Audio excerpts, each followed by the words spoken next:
जब हम parenting style की बात करते हैं तो पेरेंटिंग स्टाइल में तीन महत्वपूर्ण चीज़ें बहुत मैटर करती हैं। डेवलपमेंट और बच्चे को कैसे पालना है, जैसे कहते हैं थियरीज ऑफ चाइल्ड रियरिंग। इसकी जो शुरुआत है ये कहीं ना कहीं 1693 की उस बुक से होती है जिसमें था सम थॉट्स कंसर्निंग एजुकेशन। ये थॉट तो 1691 में ही आ गया था, जिसको आप जनरली यही था जहाँ पे कि आप टेबुलर आशा की बात करते हैं। जॉन लॉक ने बच्चे को टेबुलर आशा कहा था। इसने कहा कि कंसर्टिंग पेरेंटिंग होनी चाहिए, हर बच्चे के ऊपर पूरा ध्यान देना चाहिए मम्मी पापा को। मम्मी पापा जो चाहते हैं वो उसके अंदर डाल सकते हैं और उसे तैयार कर सकते हैं जैसे वो चाहेंगे, है ना। वो कच्चे घड़े के समान प्लेन स्लेट होता है, उसमें कुछ भी लिख दीजिए। That was John Locke. And then John Jacques Rousseau, लगभग 100 साल के बाद में इनकी पुस्तक थी एमिल और ऑन एजुकेशन। इसे पूरा नाम है ये बुक का। इसमें एक कैरेक्टर है जिसकी कैरेक्टर को इस तरीके से बताया गया है, उस कैरेक्टर को नॉवेल के साथ लेकर के, और एजुकेशन में लगभग हर सेक्शन को बताया गया है कि किस तरीके से आप नेचुरलिस्ट तरीके से तैयार कर सकते हैं बच्चे को। इस वक्त तक बिहेवियरिज्म तो था नहीं, तो आप कुछ कहेंगे कि एसोसिएशनिज्म और फंक्शनिज्म का जोड़ तोड़ है कुछ जो जॉन लॉक कह रहे थे। As far as Rousseau is concern, so in that case yes, naturalist. ठीक है ना, मिसबा अली बैंडूरा नहीं है, हाँ। और फिर प्याजे आए, ये 1919, इनके भी लगभग 150 साल बाद, 150 plus years, and theory of cognitive development आई। आप बुक की अगर बात करें तो यस, जिसमें पूरा लिखा हुआ है वो है ये बुक, जेनेटिक एपिस्टेमोलॉजी। वैसे बहुत सारी बुक में आपको हिस्सों में मिल जाएगा। 1956 में ये बुक आई थी, लेकिन इनकी जो थियरी 1926 में आई थी, जिसे थियरी ऑफ कॉग्निटिव डेवलपमेंट कहते हैं, जिसमें इन्होंने बच्चे को स्टेजेस में बांटा और कहा कि इस तरीके से ज़रूरत पड़ेगी। एमिली डर्कहाइम, ये जो एमिल है ये एक अलग वर्ड है, ये कैरेक्टर था फ्रेंच उसका, because Emile is very famous name in France, so that's why आप उसे कर रहे हैं। Emile Durkheim was a very big sociologist, philosopher, जो कि बात करते हैं चाहे वो हो सुइसाइड, चाहे फिर वो हो सोशलाइजेशन, चाहे फिर वो हो school as a social institution, या फिर सेकेंडरी और प्राइमरी सोशलाइजेशन की बात की जाए, या फिर एनोमी और एलिनेशन की बात की जाए, वो तो एक अलग व्यक्ति हैं। और ये जिस नॉवेल की बात कर रहे हैं ये एक अलग किरदार है, दोनों बिल्कुल सेपरेट चीज़ें हैं। हाँ, ये है एमिल, वो है एमिली डर्कहाइम, ठीक है ना। हाँ, जिसे हिंदी में दुर्खीम भी लिखा जाता है, कुछ लोगों ने पढ़ा हो तो ये तीन शुरुआती पैराडाइम थे पेरेंटिंग या चाइल्ड रियरिंग को लेकर के, जिनके अंदर बहुत सारे बदलाव आए आगे चल कर के। और अगर हम मोटे तौर पे देखें तो बॉम्बलिन का काम इसी दिशा में था, ठीक है ना।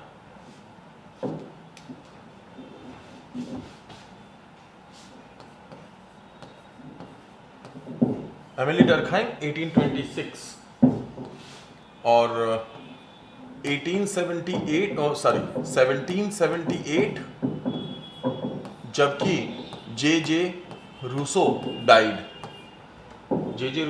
इन 1778, ठीक है ना।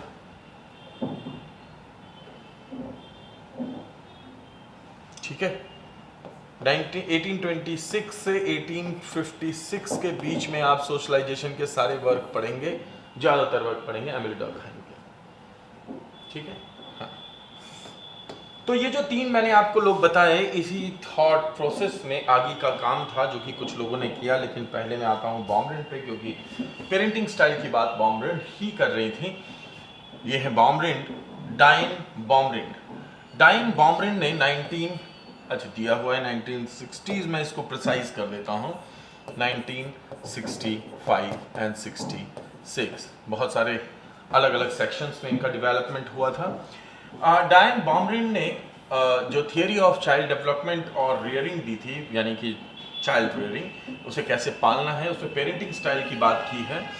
तो बॉमरिन की जो पेरेंटिंग स्टाइल थी उसमें बेसिकली 3 पेरेंटिंग स्टाइल थी। कितने थी? 3। और इसमें एक पेरेंटिंग स्टाइल को जोड़ दिया गया, किसके द्वारा? मैकॉबी और मार्टिन के द्वारा। मैकॉबी और मार्टिन ने जब स्टडी किया बॉमरिन का काम, तो उन्होंने पाया कि बॉमरिन के काम से ही एक चौथा स्टाइल भी निकलता है जो बचा हुआ बच गया। तो दैट विच इज लेफ्ट वो हो गया 4th, और उस 4th को उन्होंने क्रेडिट दिया बॉमरिन को ही, क्योंकि बॉमरिन के काम से ही ऑब्जर्वेशन से काम आया था, लेकिन नाम आता है मैकॉबी और मार्टिन्स का, और इस तरीके से हो गई 4 पेरेंटिंग स्टाइल।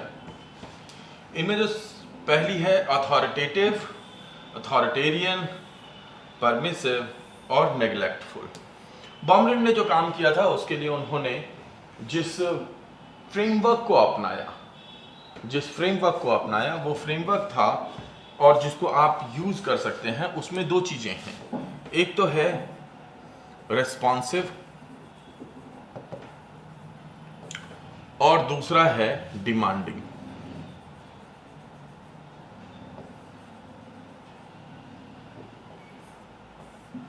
तो रिस्पॉन्सिव और डिमांडिंग 2 प्रकार के फ्रेमवर्क को अपनाया।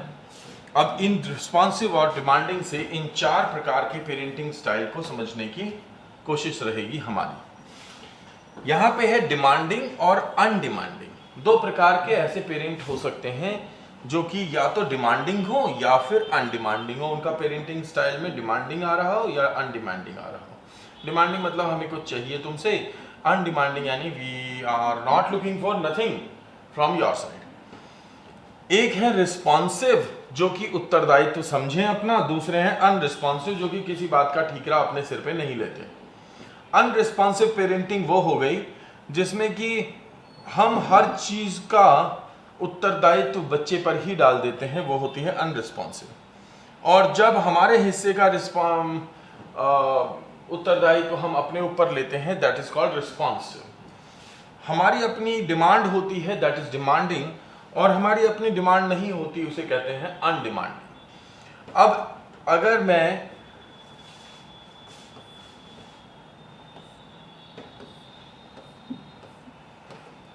मैं आपका ध्यान केवल इस सेक्शन की तरफ, इस फ्रेमवर्क की तरफ लगाऊं, और इससे आपको याद रखना है, क्या याद रखना है, मैं उस पर आता हूं। आपको याद रखना है ये है पेरेंटिंग स्टाइल। पेरेंटिंग स्टाइल जो नाम बताती है वो है अथॉरिटेटिव या प्रोपेगेटिव। प्रोपेगेटिव मतलब क्या हो रहा है? याद है आपको जब हम बात करते हैं हिटलर की, तो हिटलर ने एक प्रोपेगेंडा फैलाया, और इस प्रोपेगेंडा के द्वारा वो ये जाहिर करना चाहता था, वो ये आपको बताना चाहता था हर किसी को अपने यहाँ पे, दैट ज्यूज, यहूदी गलत हैं। तो प्रोपेगेंडा एक ऐसा टर्म है जिसका जेनेसिस नेगेटिव है। कहीं ना कहीं अथॉरिटेटिव या अथॉरिटेरियन दोनों ही जो पेरेंटिंग स्टाइल है उसमें कुछ चीजें ऐसी ही होती हैं। जब हम रिस्पॉन्सिव या अनरिस्पॉन्सिव की बात करते हैं, तो जो पेरेंट रिस्पॉन्सिव होगा और डिमांडिंग होगा, यानी एक तरफ तो वो डिमांडिंग है, दूसरी तरफ वो रिस्पॉन्सिव है। डिमांडिंग और रिस्पॉन्सिव पेरेंट जो होगा वो होगा अथॉरिटेटिव या प्रोपेगेटिव। अथॉरिटेटिव या प्रोपेगेटिव, ये वो पेरेंट है जो कि रिस्पॉन्सिव होगा और डिमांडिंग होगा। डिमांडिंग का मतलब क्या हुआ? आपका जो डिस्पोजिशन है, आप हमेशा ये सोचते हैं that yes I need it from your side. I am responsive enough to fulfill your demand. दूसरा इंडल्जेंट यानी परमिसिव।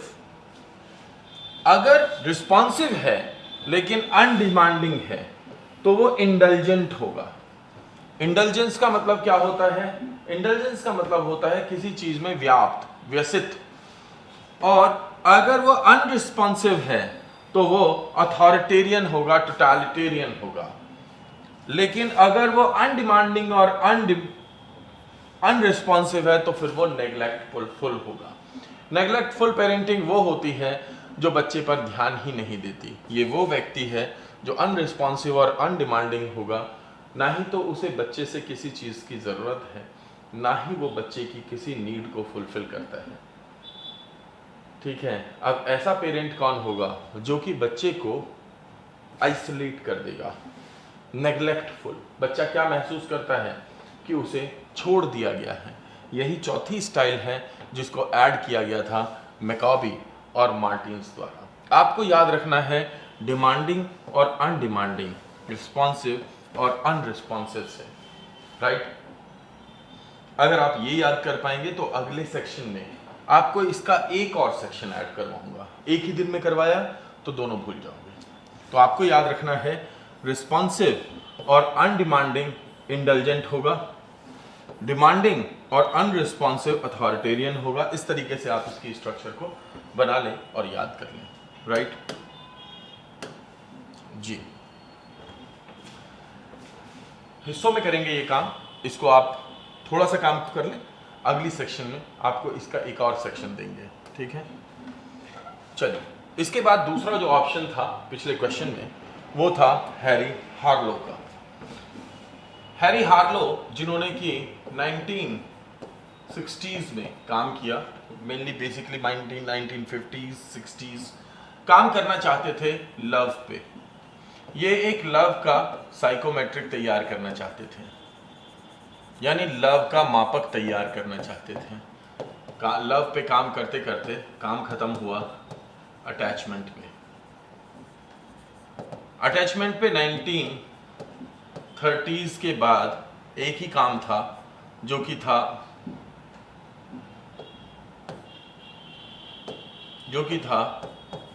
जॉन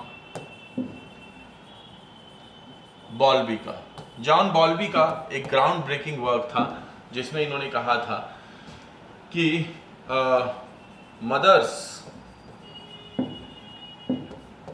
को बच्चे का यानी चाइल्ड का टेक केयर करना चाहिए और उसके साथ उसका एक अटैचमेंट होता है, जो कि आप ये कह सकते हैं दैट काफ़ी हद तक उन्होंने नेचुरल बॉन्डिंग की बात की थी, ठीक है। इससे पहले एक थियरी होती थी जिसे कहते थे कबर्ड थियरी, यानी माँ क्योंकि ज़रूरतों की पूर्ति करती है इसलिए वो बच्चा जो है उसके पास जाता है।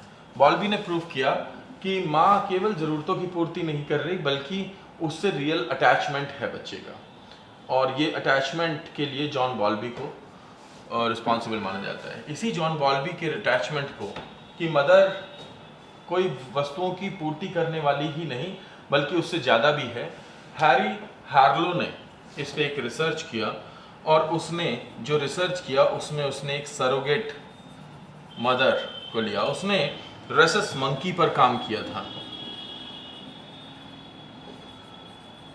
उसने रेसस मंकी के बच्चे को लिया, यानी एक नॉर्मल बंदर के बच्चे को लिया और उसके लिए दो मम्मियां बना दी। एक तो ऐसी मम्मी जो गद्देदार, जिसपे कि उसने थोड़े से कुशन वगैरह लगा दिए, लेकिन उसके पास खाने पीने के लिए कुछ नहीं था। दूसरी मम्मी वो थी जिसके पास दूध था, लेकिन उसमें केवल तार की एक मम्मी बनी हुई थी और वहाँ पे कुछ गद्देदार सा नहीं था। सो इन दैट वे, और फिर उन्होंने इसे ऑब्जर्व किया कि ये जो बंदर है ये ज़्यादा किसके पास रहता है। तो इन्होंने प्रूव किया कि जो अटैचमेंट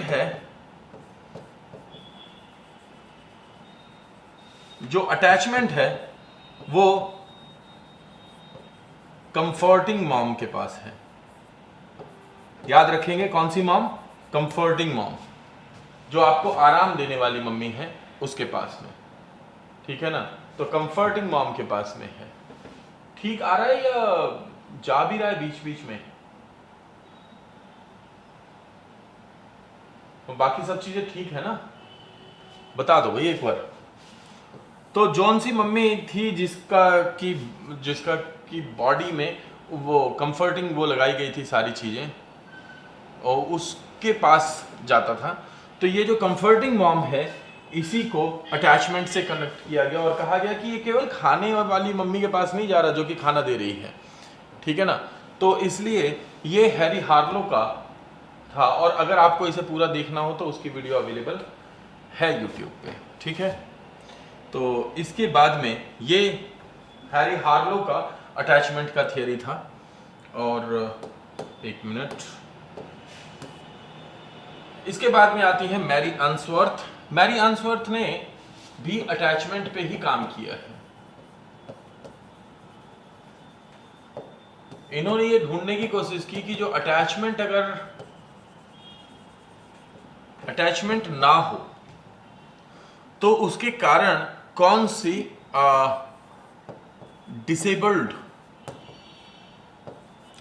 सिचुएशन हो सकती हैं। तो बेसिकली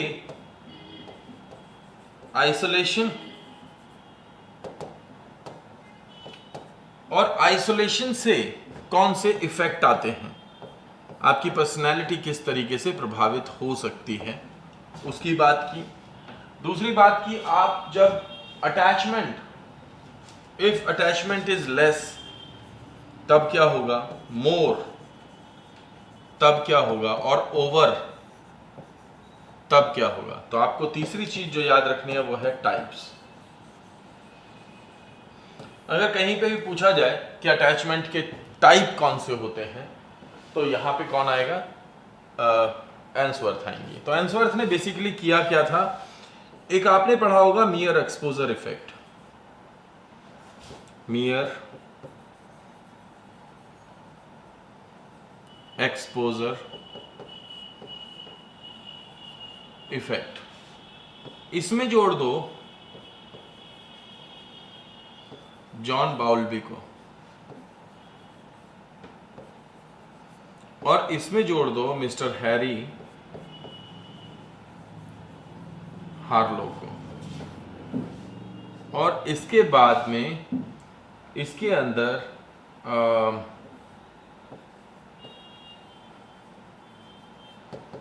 इसे पेरेंटिंग नीड से जोड़ दो। जो आउटकम होगा वो होगा मैरी एंसवर्थ के टाइप्स। ये तरीका था जिसका इस्तेमाल किया गया। मियर एक्सपोजर इफेक्ट क्या है, रॉबर्ट ज़ेज़ोंक ने एक रिसर्च की थी जिसमें उन्होंने पाया कि आप जितनी बार किसी नए स्टिमुलस को देखोगे तो उतनी बार आप उसको पसंद करने लगते हो। ऐसा ही होता है ना।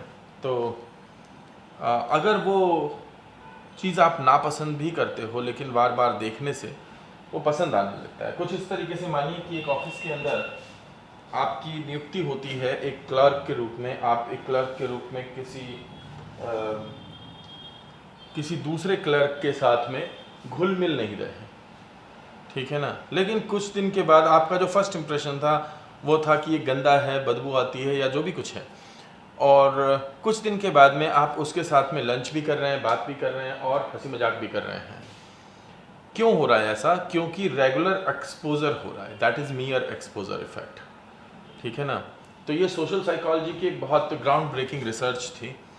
तो मियर एक्सपोजर अटैचमेंट को बढ़ाती है। जॉन बॉल्बी ने कहा कि ये एक्सपोजर नहीं बल्कि ये मतलब ये कोई ऐसा नहीं कि ज़रूरतें हैं, बल्कि माँ और बेटे के बीच में एक हार्मोनल कंडीशन होती है जिसे अटैचमेंट का नाम दिया गया। और हैरी हार्लो ने प्रूव किया कि टच ऑफ कंफर्ट के कारण ऐसा होता है। इन सबको जोड़ करके, पेरेंटिंग स्टाइल से जोड़ करके, और मैरी एंसवर्थ ने इसे फाइनली आउटपुट दिया और कहा कि अगर बच्चे को सही तरीके से सही लेवल पे अटैचमेंट दिया जाए तो उसको साइकोलॉजिकल इलनेस से दूर रखा जा सकता है। लेकिन अगर आप बच्चे को अगर माँ से अगर दूर कर दो बहुत समय तक, तो उसके अंदर साइकोलॉजिकल इलनेस होने के चांसेस ज़्यादा होते हैं। जो कि जॉन बॉल्बी ने कहा कि आप किसी भी साइकोलॉजिकल पेशेंट को उठा लो, किसी भी जेल में किसी भी ऐसे व्यक्ति को उठा लो जिसको कि मनोवैज्ञानिक समस्या हो रही है, आपको उसकी फैमिली बैकग्राउंड में उसके अटैचमेंट और पेरेंटिंग स्टाइल में प्रॉब्लम देखने के लिए मिलेगी, ठीक है ना। ये सब एक दूसरे से जुड़ा हुआ है। Due to constant exposure adaptation, हमें उस व्यक्ति को देखने की जो हैबिट डेवलप होती है उसको एक्सपोजर के नाम से कनेक्ट किया गया। तो अगर इसी को अगर फंक्शनलिस्ट पैराडाइम से देखा जाए तो हाँ, हम इसे अडेप्टेशन कह सकते हैं। हम अडेप्ट कर जाते हैं उस पर्टिकुलर एनवायरनमेंट या उस पर्टिकुलर सिचुएशन या उस पर्टिकुलर व्यक्ति के प्रति। जी, यहाँ तक समझ में आ रहा होगा? चलिए,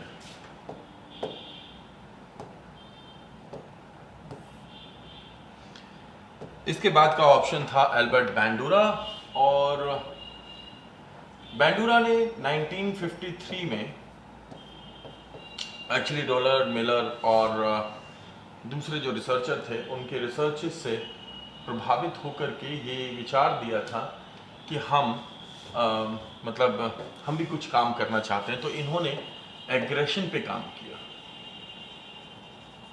और ये एग्रेशन का कारण ढूंढना चाहते थे एडोलेसेंस में।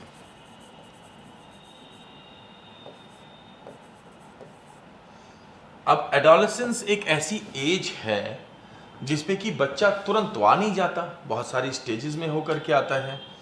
और जब हम एग्रेशन को स्टडी करते हैं तो बहुत सारे लोग एग्रेशन को बहुत डायरेक्टली जोड़ देते हैं एंगर से।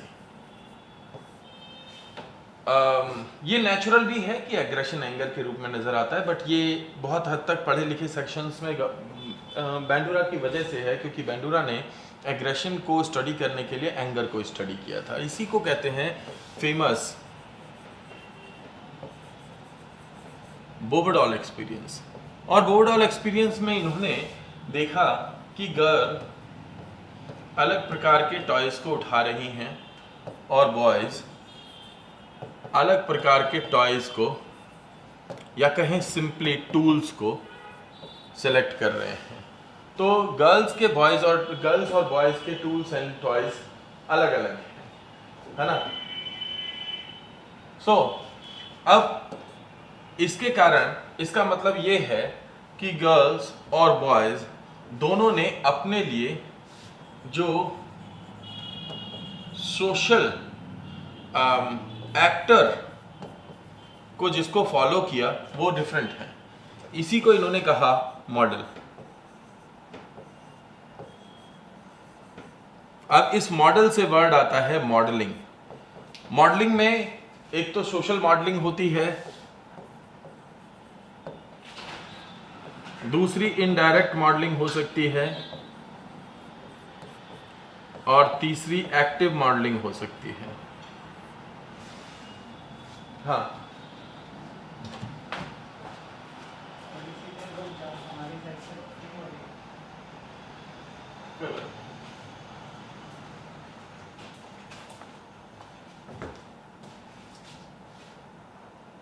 क्या सही आ रहा है, साफ आ रहा है क्या आपके पास में? मेरे पास एक इंफॉर्मेशन आई है कि आपके पास बफरिंग हो रही है। बताओ जरा।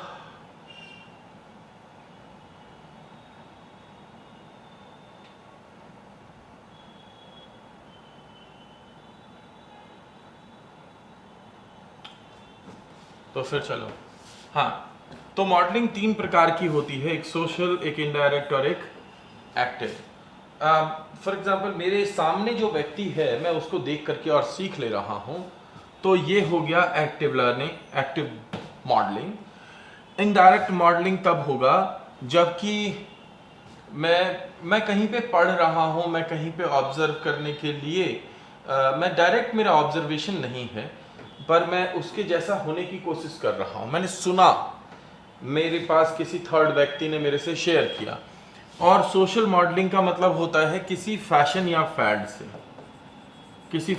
फैड से हमें नहीं पता कि कौन ऐसा व्यक्ति था जिसने कि सबसे पहले चोटी बनानी चालू की, या फिर कौन ऐसा व्यक्ति था जो कि जिसने कि सबसे पहले बॉडी बनानी चालू की, लेकिन बहुत सारे लोगों ने इसी को फॉलो करना चालू कर लिया और इस तरीके से इसे सोशल फैड कहते हैं। तो वो हो गया सोशल मॉडलिंग, है ना। तो ये मॉडलिंग के प्रकार थे। अब ये जो मॉडलिंग है, मॉडलिंग भी एक तरीका है चीज़ों को सीखने का, चीज़ों को करेक्ट करने का। ये थेरेपी में भी यूज़ होता है।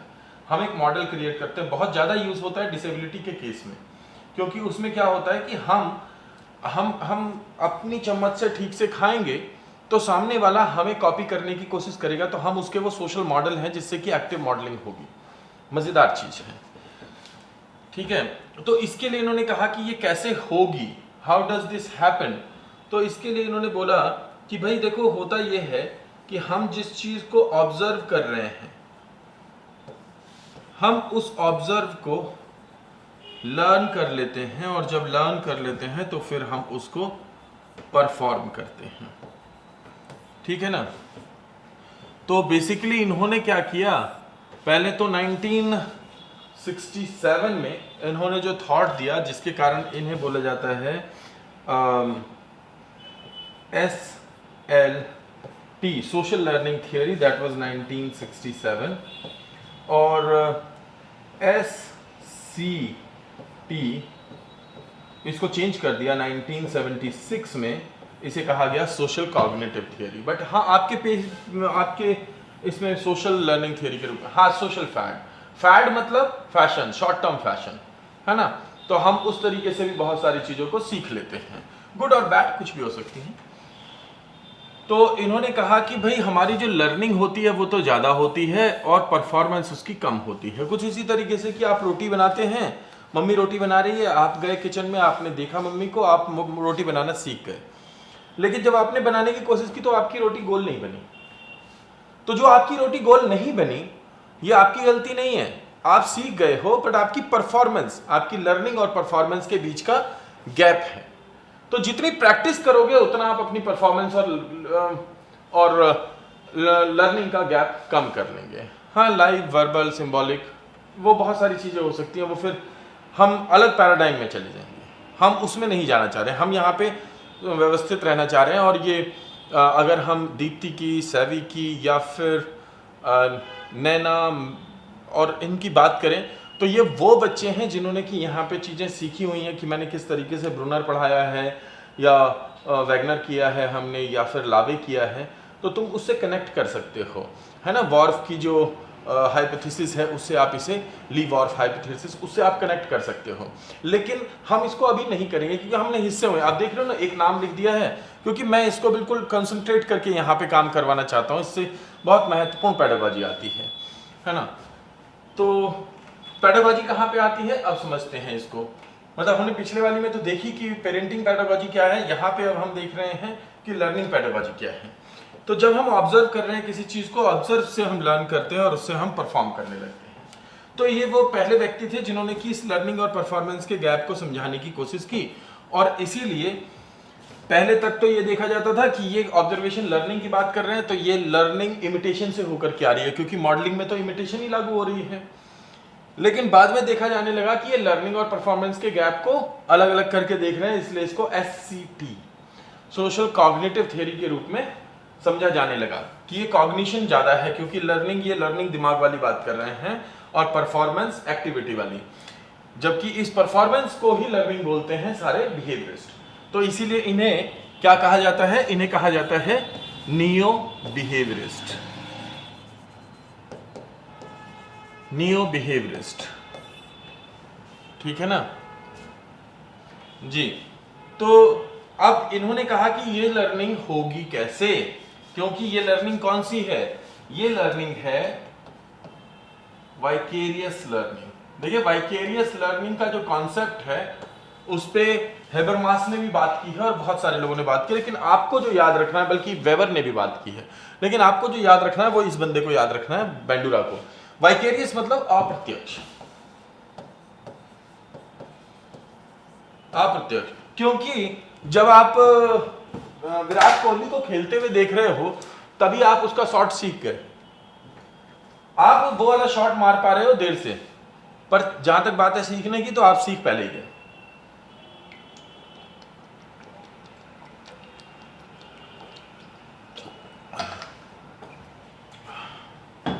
जी, तो वाइकेरियस लर्निंग, वाइकेरियस मोटिवेशन भी होती है। जैसे कोई सामने खड़ा हुआ है, उसको देख करके उसको अवार्ड मिला तो आपको वाइकेरियस मोटिवेशन हो रही है। तो अगर बेंडुरा के केस में समझे तो ये वाइकेरियस मोटिवेशन है। मम्मी बना रही है रोटी, आप सीख गए, वाइकेरियस है ना? तो कोई और व्यक्ति साइकिल चला रहा है, आपने देखा, आप सीख गए। अब जब आप चलाएंगे तो धीरे धीरे आप परफॉर्म करने लगेंगे। That is performance which you are trying to increase. But what is learning? You saw, you observe and you learn. It's simply, है ना? तो ये कैसे होगा? ये होगा ऐसे कि आप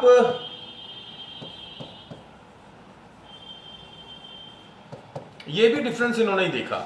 मैंने अटेंशन पे अलग से एक सेक्शन लिया हुआ है, उसको देख लीजिएगा। अब अटेंशन यानी अवधान की बात करते हैं। एक रोज मेरा डिस्कशन हो रहा था, तो वहां पे बात आई किसकी, अटेंशन की, अवधान की, कि अवधान कैसे रिटेंशन को बढ़ा रहा है। अवधान कैसे रिटेंशन को बढ़ा रहा है, क्योंकि रिटेंशन को बढ़ाने के लिए यानी कि किसी चीज को याद रखने के लिए तो हमें रिहर्सल की जरूरत होगी। पर दोस्तों रिहर्सल की जरूरत तब होगी जब अटेंशन कम है। जब अटेंशन कम है तब हमें इसकी जरूरत होगी। अगर अटेंशन पूरी है, मैंने अपने एक स्टूडेंट से, मेरी स्टूडेंट आई आगे कहती है सर हमें तो याद ही नहीं रहता, आप कैसे याद करते हो वो बताओ। मैंने कहा ठीक है, तो यूं बता कि जब पिछली बार तेरी अपनी सास से लड़ाई कब हुई थी? तो कहने लगी जी वो तो होती रहती है। मैं कहा बड़ी सी लड़ाई? तो कहने लगी जी 6 महीने पहले हुई थी। मैंने कहा क्या बोली सास? तो उसने 3 लाइनें बताई। अब तुमसे ये नहीं शेयर करूंगा भाई उसने क्या बताई। तो उसने 3 लाइनें बताई कि भाई मेरी सास ने ये कही।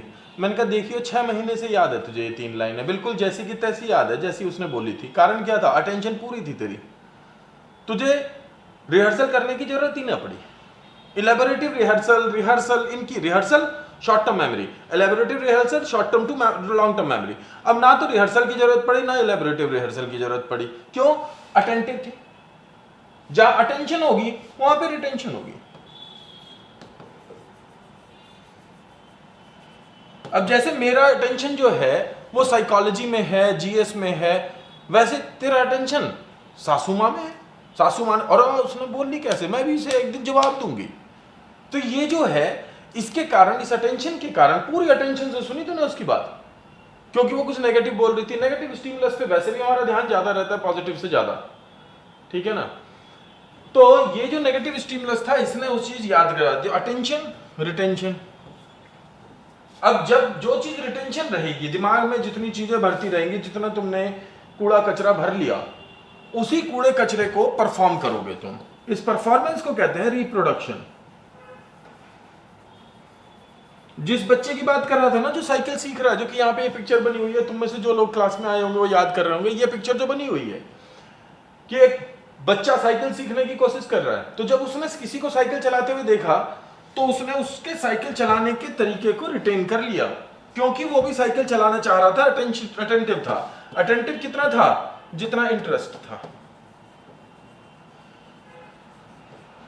तो जिस चीज पे इंटरेस्ट होगा उसमें अटेंशन होगा, तो जिस चीज में अटेंशन होगा उसकी लर्निंग होगी। तो लर्निंग की मां है अटेंशन और अटेंशन की मां है इंटरेस्ट। तो लर्निंग की नानी हुई इंटरेस्ट। देखो कितना बढ़िया फैमिली रिलेशन का रीजनिंग वाला क्वेश्चन बता दिया ना मैंने। 5-5 रुपए जमा करवा दियो भाई। अरे हाँ, जो 5-5 रुपए का जो तुम्हारे पास जा रहा होगा ना नोटिस, से इग्नोर मार दियो भाई।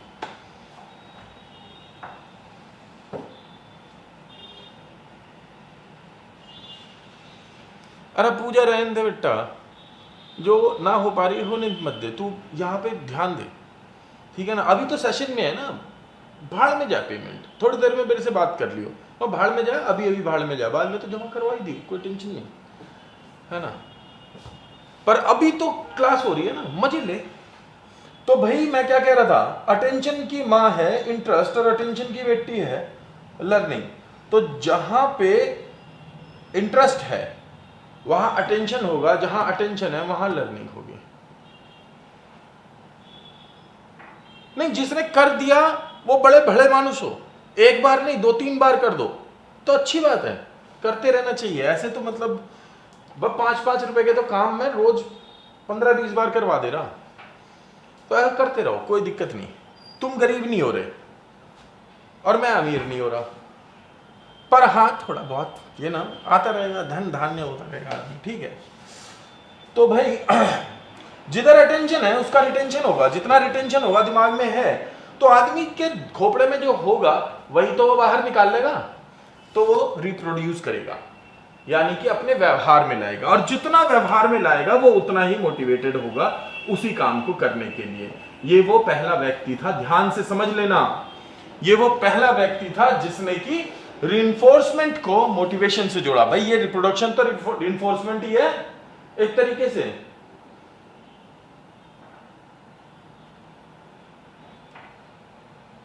हाँ, मैंने पहले ही मैसेज डाल दिया था। एक्चुअली क्या है कि इस दौरान मैं स्पेशल एजुकेशन और ईवीजीसी के जो 2 पेपर हैं बच्चों के, उस पर थोड़ा ज़्यादा ध्यान दे रहा हूँ, इसलिए मैं उस बैच का काम नहीं करवा पा रहा, जो टेस्ट सीरीज वगैरह जो भी चल रहा था। तो इसलिए मैंने उसको बड़ा क्लियरली उस ग्रुप के अंदर लिख दिया था कि प्लीज़ मैं सभी से कहना चाहता हूँ कि जो आपके पास रिमाइंडर जा रहा है, मैं इस रिमाइंडर का कुछ कर नहीं सकता, ठीक है?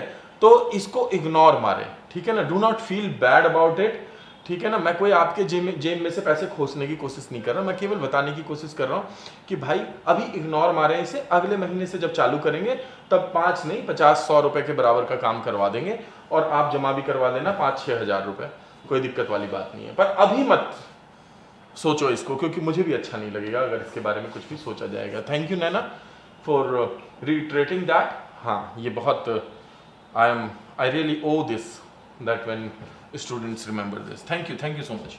सो रिप्रोडक्शन यानी कि इन्फोर्समेंट और रीइंफोर्समेंट को अगर बार बार करते रहें तो मोटिवेशन में टर्न हो ही जाती है। जैसे वो होते हैं ना पापा जी, वो बच्चे को कहते हैं भाई तुझे डॉक्टर बनना, तुझे डॉक्टर बनना, और डॉक्टर बनना, अगर तू रिजल्ट अच्छा लाएगा तो उसका जो रिजल्ट है वो उसका रीइंफोर्समेंट है। और ये जब जितना ज्यादा रिजल्ट आता रहता है, फिर वो बाद में कहता क्या करना भाई तुझे, तो कहता डॉक्टर बनना मुझे। तो यही है रीइंफोर्समेंट टर्न्स इनटू मोटिवेशन। देखो कितने सारे काम किए थे ना इस बंदे ने, बोर्ड भर गया, ठीक है? तो याद कर लेना इसे, ठीक है भाई? चलो आगे बढ़ते हैं। और जिसने फीस दे दी हो वो यूं सोच लेना, आज की क्लास में 2 एक्स्ट्रा साइकोलॉजिस्ट पढ़ा रहा हूं तुम्हारी खातिर, ठीक है भाई? पहला ये जॉन गार्सिया उस दिन जॉन गार्सिया लिखा हुआ था और मैं पढ़ा करके निकल गया, थका हुआ था। इट वाज, मैं जेम्स मार्सिया पढ़ा करके निकल गया, तो मैं इसीलिए आज अपनी गलती सुधार रहा हूँ। तो भाई एक रैट है, उसके ऊपर किया गया कि उसने यहाँ पे पड़ा हुआ जो पानी था उसको पिया, और फिर उसके बाद में उसे रेडिएशन से उस पर हमला किया गया। तो उसने, रैट ने फिर ये मान लिया कि ये जो पानी है, ये जो वाटर है, इसी में गड़बड़ है, और उसने फिर ये पानी पीना छोड़ दिया। ये जो थॉट प्रोसेस है, ये कहाँ से आ रहा है? इसी को बोलते हैं एवर्जन। आपको इतना ही याद रखना है कि गार्सिया ने एवर्जन पे काम किया था, और उसने ये बताने की कोशिश की थी कि अगर ये जो स्टिमुलस है, ये क्या है? स्टिमुलस, और ये क्या है? ये है इस रेडिएशन से प्रभाव। तो ये दोनों अगर दूर दूर भी हों, तुरंत भी नहीं है, तो भी जो बायोलॉजिकल इफेक्ट होता है, बायोलॉजिकल डिटर्मिनिज्म के कारण लर्निंग जो है वो उसकी होगी। नहीं यार, ये कोई थोड़ी है बाइनोकुलर डिजर्व। जब अभी थोड़ी देर में सेशन ले लेंगे तब गाना ये सब मुझे लिख करके भेज दो, मैसेज डाल दो ग्रुप पे, तब लूंगा ये क्वेश्चन। तुम लोग सोचते हो ऐसे ना, मुझे ऐसा लगता है जैसे कि मैंने नौकरी की हुई है, मैं आकर के खड़ा हुआ और तुम मेरे से यहाँ पे क्वेश्चन पूछ रहे हो। जब तुम्हें बोल दिया कि भेज दो मुझे क्वेश्चन, फिर भेजने में तुम लोगों को कष्ट होता है भाई? बताओ जरा मुझे। या फिर मेरा चेहरा देख करके तुम्हें याद आता है कि मतलब ओहो ये दिख गया, बस क्वेश्चन पूछ लो इससे। अगर ऐसा है तो ठीक है, कोई बात नहीं, थोड़ी देर में बताऊंगा। चलो, this was John Garcia, behaviourism से याद रखना। और जो दूसरा बंदा है, इस बंदे को आप कहीं नहीं देखोगे, एक मज़ेदार व्यक्ति थे, जेम्स मार्सिया, जिन्होंने कि आइडेंटिटी पे काम किया था। जैसे मैंने आपको बताया ना बॉम्ब्रिन की थियरी, वैसे ही ध्यान रखना, इन्होंने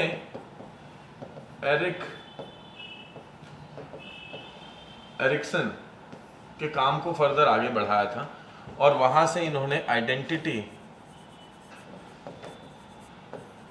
स्टेटस पे काम किया था, ठीक है ना? और इन्होंने बताने की कोशिश की थी कि जो हमारी आइडेंटिटी होती है उसके 4 स्टेटस होते हैं।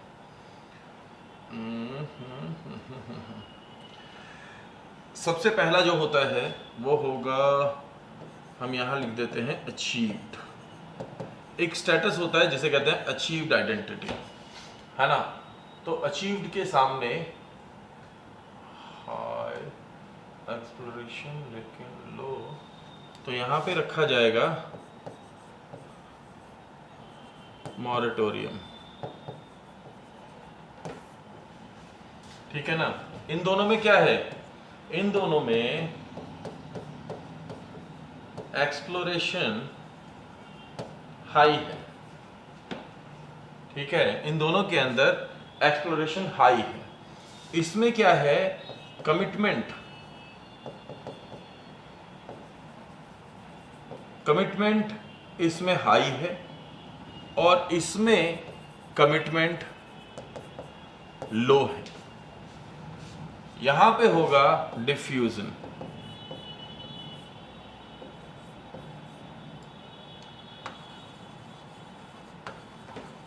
ये हो गया डिफ्यूजन और ये हो गया फोरक्लोजर। अब यहां पे हो गया एक्सप्लोरेशन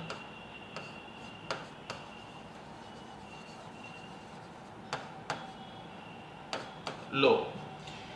मतलब ये तो फोरक्लोजर वो हो गया जिसमें कि मम्मी पापा ने ढूंढ लिया, भाई तू डॉक्टर बनेगा, तो बच्चे ने पूरा कमिटमेंट दिखाया, हाई कमिटमेंट डॉक्टर बनने की तरफ, लेकिन उसने ढूंढा नहीं है, इसे कहेंगे आइडेंटिटी फोरक्लोजर। डिफ्यूजन, ना ही तो कमिटमेंट भी लो है और एक्सप्लोरेशन भी लो है, तो डिफ्यूज्ड आइडेंटिटी होगी, यानी कि चौक पे खड़े होकर गुटखा खा रहा होगा। अगर कमिटमेंट लो है, यानी कि ढूंढता तो रोज है, एक दिन कहता है डॉक्टर बनूंगा, एक दिन कहता है पुलिस वाला बनूंगा, एक दिन कहता है वकील बनूंगा, एक दिन कहता है जज बनूंगा, एक दिन यूपीएससी की तैयारी कर रहा है, लेकिन कमिटमेंट कुछ नहीं है, करता कुछ नहीं है, पता सब कुछ है, किसी भी चीज के बारे में पूछ लो और अब वो हाँ मैंने पूरा ढूंढ रखा, मैं बता दूंगा तुझे, मैं तो करना चाह रहा था वो, फिर उसमें तो ये होता है, उसमें तो ये होता है, फिर वो बहाना बना देगा कि वो तो इसलिए हो ही नहीं सकती। मॉरेटोरियम। और एक व्यक्ति जिसका कि एक्सप्लोरेशन भी हाई हो, जिसने ढूंढा भी हो अपने लिए तरीका और फिर उसका कमिटमेंट भी हाई हो, वो कहलाएगा आइडेंटिटी अचीव्ड। आइडेंटिटी सिर्फ 15 साल की उम्र में होती है। ये फंडा था, देने वाला बंदे थे एरिक्सन, जिसको कि मानते थे जेम्स मार्सिया भी, और ये बंदे थे कनाडा से, यही थे। मैं उस दिन जॉन गार्सिया के नाम के चक्कर में ही पढ़ा दिया।